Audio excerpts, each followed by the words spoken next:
The house hadn't changed. Same white shutters, same hedges clipped into unnatural perfection, same path leading to the porch where I once scraped my knees and screamed until someone pretended to care. I sat in the car for a moment, staring at the front door like it might lunge at me. Jason's birthday banner hung just above it, Happy 30th, as if time had moved forward for everyone but me. I inhaled once, deep and steady. Then I stepped out. Inside, the noise hit me first, glass clinking, laughter that felt too shiny, voices brushing past each other. I crossed the threshold, and just like that, the air shifted. Conversations dropped a decibel. Heads turned, then quickly turned away. I felt it like static on skin, judgment disguised as politeness. "There she is," someone murmured behind a wine glass. "Is she doing better now?" someone else whispered. I smiled. Not at them, but at myself. Because this time, I heard it all, and I didn't shrink. "Olivia," my mother said. "Evelyn. Always Evelyn in my head now. Never Mom." She walked toward me with the kind of grace that only came from decades of pretending. "You made it." "I did," I said. No hug, just words. She blinked once. "Well, this night is about Jason. Let's keep it peaceful." There. It was. Not even 2 minutes in, and already the warning, the coded threat. Behave. I didn't answer. I just walked past her. Jason was near the fireplace, grinning like always. He looked surprised to see me, but not disappointed. "Liv, you actually came." He hugged me warm and quick. The one person who never said I was crazy, just silent when I needed him loud. "I wouldn't miss it," I said. And I meant it, just not for the reason he thought. As the night went on, I drifted through rooms like a ghost, no one knew what to do with. People nodded, smiled, offered surface-level small talk. But I saw the edge in their eyes, the caution. "She looks normal now," someone muttered near the appetizer table. I laughed under my breath. Now. As if I ever wasn't. I walked, past the stairs, the same ones I once sat on at 16, crying, when they handed me a diagnosis and called it love. Past the kitchen, where Evelyn told me to stop performing. Past the hallway where my father stood while she screamed at me, his silence louder than anything. But I wasn't that girl anymore. In my purse was a small black Bluetooth speaker. Fully charged, preloaded, ready. I touched it briefly, like a secret. Not yet. Jason's candles weren't even lit, but soon, because they called me crazy, and tonight, I was going to let them hear what crazy really sounded like. I wasn't always quiet. There was a time, years ago, when I screamed to be heard. When I told anyone who would listen that something wasn't right in our house, that my mother twisted things, turned every moment inside out until even I questioned what was real. But no one listened. When I was 15, I told the school counselor that my mom lied constantly, that she would scream at me for things I hadn't done, then swear the next day she never raised her voice. That she would call me ungrateful, dramatic, manipulative, any time I asked why things felt wrong. The counselor called home. 2 days later, I was sitting in a cold, floral-patterned office, across from a psychiatrist Evelyn chose. I remember her voice clearly. She's been emotional, overwhelmed, possibly depressive. The doctor didn't ask many questions, just nodded, took notes, prescribed pills. Emotional instability, he wrote in my file. It stuck like glue. From that moment on, everything I said became a symptom. Every tear, every panic, every protest, it wasn't valid, it was proof. Proof that I was broken, and eventually, I believed it. That's the real trick of gaslighting. It's not the yelling, it's not even the lies, it's the erosion. One memory at a time, one manipulated story after another until you wake up and don't trust your own thoughts. I stopped talking, I took the pills, I smiled in family photos, and stopped journaling, because I couldn't tell anymore if I was telling the truth. Years passed. I moved away, changed cities, changed names in my phone, blocked half my family. But even far from them, I carried their voices inside me. You're too sensitive. You make things up. No one else sees what you see, Olivia. I lived like that until last fall.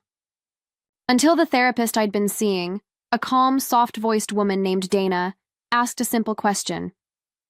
What's something you loved as a teenager before all this? The answer slipped out before I could think. Recording things, I said. I used to pretend I had a podcast. I'd narrate my day, interview myself, my brother, even random noises in the house. Dana smiled. That's beautiful. Do you still have those recordings?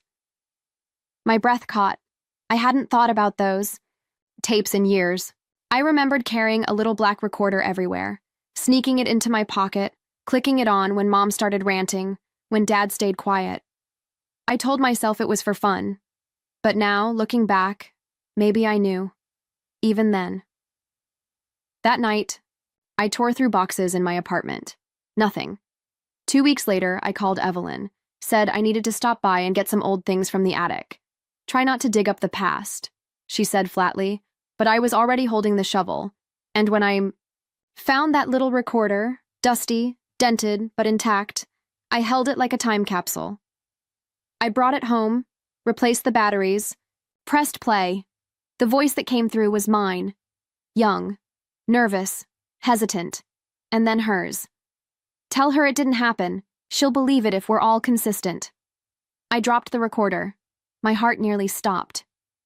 For years, I'd wondered if I'd imagined that night, if I'd invented it like they said, but there it was. Her voice, the truth, caught in plastic and static. I wasn't crazy. They just made sure I forgot who I was. I told Evelyn I needed to stop by and grab a few old things from the attic. Yearbooks, maybe some books from college. She didn't ask why. She rarely did.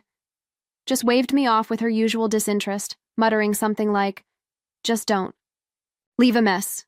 The truth?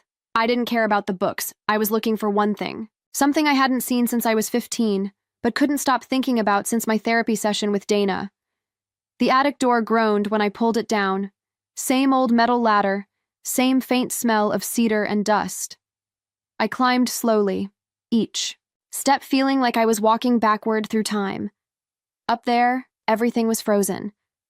Stacks of boxes, Christmas decorations, broken lamps, our family history sealed in cardboard and tape. It was suffocating. I started digging. A box labeled Toys, another marked Olivia, School. I opened it. Just papers, old math tests, a trophy, for most improved. And then, under a pile of cassette tapes and dried-out pens, I saw it. A tin lunchbox with a sticker half peeled off the lid. My handwriting scrawled across the front in blue Sharpie. Podcast experiments. My fingers trembled as I opened it. Inside, a tangle of old earbuds, 2 AA batteries that had long since died, and there it was. The recorder, small, black, a little dented on one side, the red rec button worn smooth. I held it like it was something sacred. Back in my apartment, I sat on the floor with the blinds drawn and the lights low. I inserted fresh batteries, pressed play. The tape clicked to life with a soft hiss of static. At first, it was innocent. Silly. My voice, young, high-pitched, pretending to host a talk show. Welcome to Olivia Hour. Today we interview Jason, a boy who never does his chores. Jason giggled in the background. Then came pretend weather reports, fake commercials, the kind of harmless daydreaming only a lonely kid could invent. I smiled, for a second, then suddenly the tone shifted. There was a loud bang. A door slamming, then my own voice, shaky, breathless. She's yelling again. And then Evelyn, my mother. Tell her it didn't happen. If she hears it enough, she'll believe it. I froze. I rewound. Played it again. Tell her it didn't happen. It was her. Not just her voice, but her plan. The manipulation, spoken aloud, every doubt I'd carried, every blank spot in my memory, it made sense now. I wasn't unstable. I wasn't overreacting. They had trained me to forget, but 15-year-old me had known better. She left behind a trail, not in diaries or in therapy sessions, but in data, in sound, in proof. Proof I wasn't crazy. I sat there for what felt like hours, letting the past wash over me, one muffled recording at a time. They had rewritten my story, but I'd just found the original draft. I didn't sleep that night. The recordings kept circling in my head like ghosts, finally learning how to scream. My voice. Her voice. The spaces between them. They haunted me. Not because I doubted them, but because I finally didn't. By morning, I knew exactly what I had to do. I opened my editing software and loaded the files. The familiar interface flickered to life, waveforms pulsing like heartbeats. I'd spent years editing podcasts for strangers, polishing their narratives, tightening their truths. This time, I wasn't polishing. I was preserving. Every clip was time-stamped, every file carefully sorted. I trimmed the long silences, not to erase them, but to sharpen the impact. Silence, after all, was its own kind of evidence. My mother's voice emerged through the static like a judge in an empty courtroom. Just keep telling her it didn't happen. No one will believe her anyway. I didn't flinch. Not this time. I created a master file and labeled it Episode 0. For the family. This wasn't something I'd upload publicly. This was personal, intimate, a scalpel, not a megaphone. Each section had a title, short, sharp, deliberate. 12. Gaslight Training, 101. This is the moment I stopped trusting myself and started trusting her version of me instead. 17. 58. A father's silence. He doesn't say a word. And that silence carved deeper than her insults ever could. 30. 11. The rewrite begins. You can hear it. The exact second they started building a version of me I didn't recognize. And then, at the very top of the file, I recorded my own voice. Present-day me. Calm. Unshaking. You told me I imagined everything. But I had the mic on. That line, it felt like closure, but also ignition. When I was done, I exported the episode in 3 formats. I uploaded a copy to the cloud, saved one to my phone, and burned another to a hidden USB drive I kept in my car's glove box. I wasn't going to let this vanish. Not again. Then came the speaker. A sleek little Bluetooth thing, matte black and discreet. I tested the sound quality twice, adjusted the volume, made sure it paired instantly with my phone. It fit easily in my purse, tucked next to my keys and a half-used tube of lipstick. No, one would notice it was there, but once it spoke, they'd all hear it. Jason's birthday party was in 3 days. Evelyn called to confirm I was still coming. Her voice was syrupy, the way it always got when she was preparing to perform for a crowd. Will you be bringing a guest? She asked. No, I replied, smiling to myself. But I wasn't coming alone. I was bringing the girl they tried to silence. The one they gaslit into silence, into sickness, into shame. And she was ready to speak. Not for pity, not for revenge, for truth. The night unfolded with a performance I knew too well. Evelyn, in her element, gliding from guest to guest in a tailored navy dress, laughing just loud enough, touching arms, flashing that impeccable smile she wore like armor. She was the mother. Everyone admired, elegant, composed, a woman who threw perfect parties with the kind of ease that made people jealous. Jason's birthday was no exception. There were balloons and twinkling lights, trays of hors d'oeuvres she didn't cook, a jazz playlist humming in the background, and glasses of champagne that never stayed empty. I stood near the corner, mostly invisible, watching the way she made. Sure, everyone felt seen. Everyone but me. Olivia, she said earlier when I arrived, brushing a strand of hair behind my ear like we were close. Try to be festive tonight, okay? I smiled. Of course. Jason, oblivious to the undercurrent, looked happy, genuinely happy. He moved through the room with his beer and his goofy grin, accepting hugs and slaps on the back. I waited. Waited through appetizers. Through small talk and speeches. Through the moment, Evelyn held up a glass and toasted Jason for being her. Rock, her pride, her reason for holding it together all these years. The audacity made my blood simmer, and then the moment came. Jason stood by the cake, chocolate ganache, his favorite, with candles flickering and everyone surrounding him. Evelyn placed a hand on his shoulder like she owned the spotlight. I stepped forward. "Before we sing," I said, raising my glass, "I'd like to say a few words." The room quieted. Evelyn's smile faltered just a touch. I didn't look at her. I looked at Jason. "Thank you all," I began, my voice steady, "for being here tonight, for celebrating someone who deserves every bit of joy this life can offer." I paused. "And thank you for helping me find my voice again." With that, I reached into my purse, pulled out the speaker, and tapped play. The room didn't understand at first. A moment of soft static. Then Evelyn's voice filled the space, unmistakably sharp. "Tell her she's being dramatic." A ripple of confusion, then another clip. Me, years younger, crying. "You said I was lying."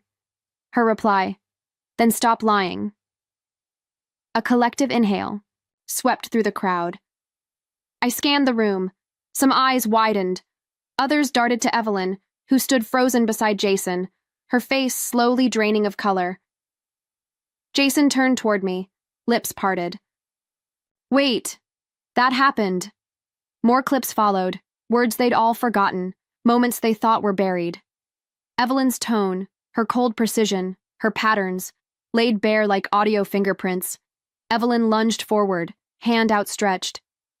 "Turn that off." But it was too late. The truth was already loose. Jason stepped between us, blocking her. "Mom," he said quietly. "What is this?" Her voice cracked. "She edited that. Olivia's always been—" "No," I said, meeting his eyes. "I didn't change a single word, just pressed play," the speaker continued, but no one was listening anymore. The weight had already dropped. Jason stared at Evelyn, his jaw clenched. "You told me she made it up." "She did," Evelyn snapped. "She was sick. She was 15, he snapped back. "And that's your voice. That's you." Silence. Fell heavy. Some guests shuffled awkwardly. Others looked away. No one rushed to Evelyn's defense. She straightened her shoulders, trying to regain control. "This is not the place." "You made it the place," I said. "When you told the world I was broken, when you made sure no one would believe me." I turned to Jason. "I'm sorry it had to be tonight, but I couldn't carry it alone. Anymore." He looked at me for a long moment. Then he nodded. Evelyn stood rigid, trembling with fury. But the room had changed. I picked up the speaker, slid it back into my purse, and walked out without waiting for cake. Behind me, no one stopped me, and that, more than anything, told me they finally heard me. Jason didn't blow out the candles. He just stood there, his face washed in candlelight, frozen between the life he thought he lived and the one he'd just heard unraveling through a speaker the size of his palm. The guests shifted awkwardly, their chorus of Make-A-Wish dissolving into hushed murmurs. Evelyn stood beside him, her hand still raised from her failed attempt to shut me down, her fingers twitching in midair. Jason turned to me. "Can we talk?" I nodded, already stepping toward the door. Outside, the air was cool and clean, a relief, after the thick tension inside. We stood on the patio, lights glowing faintly above us, laughter from some distant neighbor drifting over the fence. "I don't even know what to say," he muttered, rubbing the back of his neck. I always felt like something was wrong, but every time I asked, Mom would say I was imagining it, that you were unstable, that you liked attention. I said nothing. I wanted him to keep going. "She used to tell me you made things up. To get out of trouble, I believed her." He paused. "God, I believed her." His voice cracked on the last word. I looked at him. Not the golden boy, not the birthday prince, but just my brother. The kid who once slipped me a cookie under the table when I cried. The one I thought had forgotten me completely. "I'm sorry," he whispered. "I should have asked more. I should have seen it. And then, for the first time in nearly a decade, he hugged me. Not out of obligation, not politely, a real hug. Strong, warm, grounding. "I'm so proud of you," he said into my shoulder. Inside, the party had shifted. Evelyn paced in tight circles by the gift table, wine glass clutched too tightly. Her perfect composure cracked now, pieces flaking off, with every passing second. People avoided her eyes. A few guests whispered, others grabbed their coats early. That's when Aunt Marianne approached me. She held something in her arms, an old, leather-bound journal, the corners soft from time. "I knew," she said quietly, eyes shining. "I knew something was off. I saw the way she talked to you, but no one believed me either." She looked, down at the journal.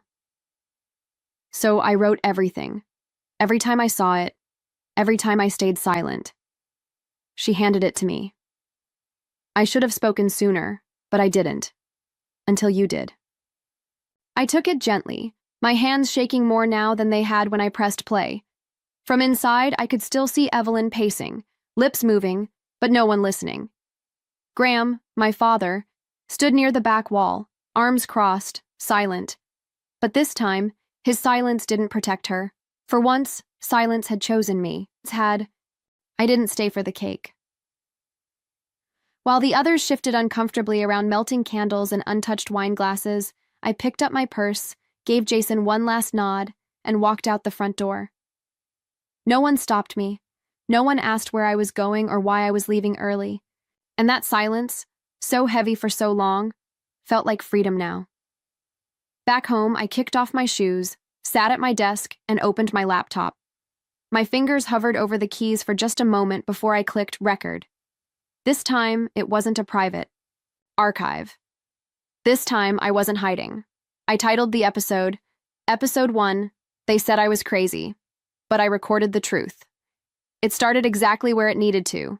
No introduction, no music, no theatrics. Just Evelyn's voice, preserved in cold, sharp clarity. "Tell her she's being dramatic." Then another clip. And another. A chorus of gaslight and control, years condensed into minutes.